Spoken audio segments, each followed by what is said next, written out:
सहारनपुर नाम का एक गांव था। वहाँ सोनिया और हरिया नाम के पति पत्नी रहते थे। हरिया कुछ काम धाम नहीं करता था, पूरा दिन गांव में इधर उधर मंडराता रहता था। वो दोनों गांव में ही किराए के मकान में रहते थे। अरे हरिया भाई, अब तो 3 साल होने वाले हैं। अरे मेरा किराया दो, वरना मेरा घर खाली कर दो। अरे चल जा यहाँ से, अभी हमारे पास पैसे नहीं हैं, जब होंगे तब दे देंगे। भाई साहब, हमें 2 महीने का समय दे दो, मैं पूरी मेहनत करके आपका सारा किराया दे दूंगी। पता नहीं मैं कहाँ फंस गया तुम लोगों को मकान किराए पर देकर। फिर इतना बोलकर मकान मालिक वहाँ से चला जाता है। उसी गांव में ही एक गरीब औरत भी रहती थी। उसके पास कोई घर नहीं था, इसलिए वो रोज रात को बरगद के पेड़ के नीचे ही सो जाया करती थी। वो अक्सर लोगों के घर रोज कटोरा लेकर भीख मांगा करती थी। गांव वाले भी उससे परेशान हो चुके थे। बहन जी, कुछ खाने को दे दो, मैं बहुत दिनों से भूखी हूँ। हाँ, रोज रोज आ जाती है, यहाँ खुद के खाने के लाले पड़े हुए, चल जा अभी, कल आना। फिर वो दूसरे दरवाजे पर जाती और वहाँ भी उसे यही सुनने को मिलता कि कल आना। वो अगले दिन फिर भीख मांगने जाती, फिर उसे यही सुनने को मिलता कल आना। फिर एक दिन उसने आना बंद कर दिया और अगले ही दिन उसकी लाश वहीं बरगद के पेड़ के नीचे मिलती है। उस दिन के बाद से उस गांव की किस्मत बदल गई और रोज रात को लोगों को गांव में काला साया घूमता हुआ दिखाई देने लगा। सभी का मानना था कि ये उस औरत का साया है। रात होने पर सब लोग अपनी खिड़की से उस साये को छुप छुप कर देखा करते। फिर एक दिन रात को दरवाजे पर दस्तक होती है। अरे इतनी रात को कौन आ गया? अजी जाओ न, देखो न कौन है। अरे नहीं नहीं, मैं नहीं जाने वाला। रोज रात को बाहर वो काला साया घूमता है। अरे तो तुम जाओ। अजी आप इतने डरपोक निकलोगे, मैंने सोचा भी नहीं था। सीमा का पति रोज रात को 12 बजे फैक्ट्री से लौटता है, वो तो नहीं डरता, और एक आप हो। अरे चुप कर, मैं भी किसी से नहीं डरता। वो तो मैं बस मजाक कर रहा था। अरे क्या मुसीबत है यार, अरे ये कहाँ फंस गया मैं। हे भगवान, रक्षा करना। फिर जैसे ही हरिया दरवाजा खोलता है तो उसके होश उड़ जाते हैं। दरवाजे पर चुड़ैल कटोरा लेकर खड़ी होती है। अरे मर गए रे चुड़ैल। अरे अब क्या करूं? अगर मैं हिला तो ये मुझे खा जाएगी। तभी सोनिया झांक कर देखती है तो उसे भी वो चुड़ैल दिखाई देती है। वो पहचान जाती है कि ये वही भीख मांगने वाली औरत है। सोनिया भागकर हरिया के पास जाती है। अरे चुड़ैल, जाओ यहाँ से, कल आना। फिर जैसे सोनिया उसे कल आना बोलती है, वो चुड़ैल वहाँ से चली जाती है और साथ वाले घर का दरवाजा खटखटाने लगती है। अरे इतनी रात गए, कौन है? फिर रोहन दरवाजा खोलने जाता है। दरवाजा खोलते ही बाहर चुड़ैल खड़ी होती है। चुड़ैल, अरे ये चुड़ैल कहाँ से आ गई? तभी वो चुड़ैल उसकी गर्दन पकड़ लेती है और उसे ऊपर हवा में उठा देती है। अरे मर गया रे। अरे मुझे बहुत भूख लगी है, मुझे भीख दे। फिर चुड़ैल रोहन का गला दबाकर उसे मार डालती है। फिर अगले दिन सुबह होते ही उस चुड़ैल के बारे में सब गांव वाले बात कर रहे होते हैं। अरे ये गांव पर बहुत बड़ी मुसीबत आन पड़ी है। किसी के पास कोई तरकीब है तो बताओ, नहीं तो चुड़ैल रोज किसी न किसी को मार डालेगी।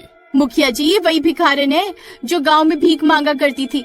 किसी ने उसे खाना नहीं दिया, इसीलिए वो चुड़ैल बनकर अब गांव वालों को खा खा कर अपनी भूख मिटा रही है। अरे भाई, मैं तो कहता हूँ हमें यह गांव खाली करके चले जाना चाहिए, नहीं तो कोई नहीं बचेगा। अरे लेकिन हम अपने पशु और खेती को छोड़कर कैसे जा सकते हैं? सारी फसलें बर्बाद हो जाएंगी। किसी को कहीं जाने की जरूरत नहीं है, मेरे पास एक तरकीब है उस चुड़ैल से निपटने की। अगर हम अपने घरों की दीवारों पर चुड़ैल कल आना लिख देंगे तो वो चली जाएगी। फिर सोनिया की बात मानकर सब गांव वाले अपनी अपनी दीवारों पर चुड़ैल कल आना लिख देते हैं। फिर रात होते ही वो चुड़ैल गांव में आती है। वो पहले दरवाजे पर भीख मांगने जाती है, वहाँ लिखा होता है कल आना। वो पढ़कर चुड़ैल आगे बढ़ जाती है। इसी तरह गांव वाले उस रात उस चुड़ैल को बेवकूफ बनाते हैं। ये सब हरिया का मकान मालिक सामने वाले घर से देख रहा होता है। यही सही मौका है इन दोनों को मजा चखाने का। फिर अगले दिन रात होती है। वो हरिया के घर के बाहर जाकर चुड़ैल का लाना को मिटाने लगता है। हरिया और सोनिया खिड़की से सब देख रहे होते हैं। अरे नास मिटे, अरे अरे ये क्या कर रहा है? अरे हमें मरवाना चाहता है क्या? तुम दोनों ने मुझे बहुत परेशान किया है। इतने महीनों से अपना किराया मांगते मांगते मेरी चप्पल घिस गई। यही सही मौका है अपना मकान खाली करवाने अरे भाई साहब, उसे मत मिटाओ, वो चुड़ैल आती होगी, वो हमें मार डालेगी। मकान मालिक तेजी से लिखा हुआ सब मिटा देता है। अरे कमबख्त, अगर मैं आज रात बच गया ना तो तुझे जिंदा नहीं छोड़ूंगा। हाँ। तभी डरावनी डरावनी आवाजें आने लगती हैं। वो चुड़ैल आज रात फिर गांव में आती है। सब गांव वाले अपनी अपनी खिड़कियों से उस चुड़ैल को छुपकर देख रहे होते हैं। मैंने 2 दिनों से कुछ नहीं खाया है। तुम गांव वाले रोज बोलते हो कल आना कल आना, इसीलिए मैं आज आई हूँ अपनी भूख मिटाने। आज भूख मिटा कर ही जाऊंगी। अजी अब हमारा क्या होगा? सबके घर के आगे तो कल आना लिखा हुआ है सिवाय हमारे। तभी वो चुड़ैल एक एक करके सबके घरों के बाहर जाती है, लेकिन चुड़ैल कल आना देख कर आगे बढ़ जाती है और फिर हरिया का घर आता है। वहाँ दीवार पर कुछ नहीं लिखा होता। ये देखकर चुड़ैल दरवाजा पीटने लगती है। सोनिया और हरिया सोफे के पीछे छुप जाते हैं। अरे मर गए रे। अरे सोनिया, अरे अब क्या करे, कमबख्त चुड़ैल तो हमारे घर आ गई। चुपचाप रहो जी, ज्यादा आवाज मत करो, उसने सुन लिया तो हम नहीं बचेंगे। खोलो दरवाजा खोलो, मैं बहुत दिनों से भूखी हूँ। आज अपनी भूख इसी घर से मिटा कर जाऊंगी। अरे मकान मालिक, तेरा नास मिटे। अरे अपने किराए के चक्कर में तू आज हमें मरवा कर ही छोड़ेगा। फिर चुड़ैल दरवाजा जोर जोर से पीटने लगती है।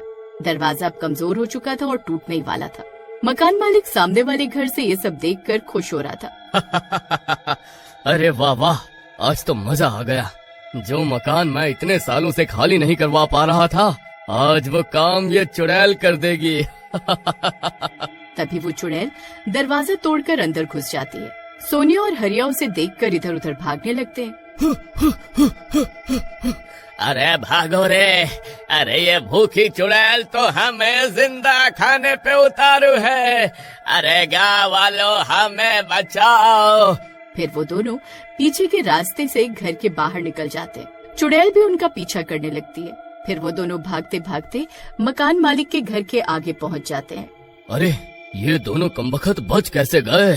तभी हरिया मकान मालिक की दीवार पर लिखा चुड़ैल कल आना मिटाने लगता है। अरे कमबख्त, अरे ये क्या कर रहा है? अरे नास मिटे, मत मिटा उसे। अरे वो चुड़ैल मुझे खा जाएगी। अरे रुक जा भाई, मैं तेरा सारा किराया माफ कर दूंगा। अरे रुक जा हरिया भाई। लेकिन हरिया उसकी एक नहीं सुनता और दीवार पर लिखा हुआ मिटा देता है और वहाँ से भाग जाता है।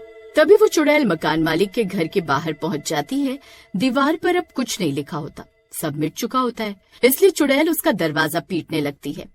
फिर वो मकान मालिक भी पीछे के दरवाजे से भाग जाता है। सब गांव वाले अपना अपना घर छोड़कर भागने लगते हैं।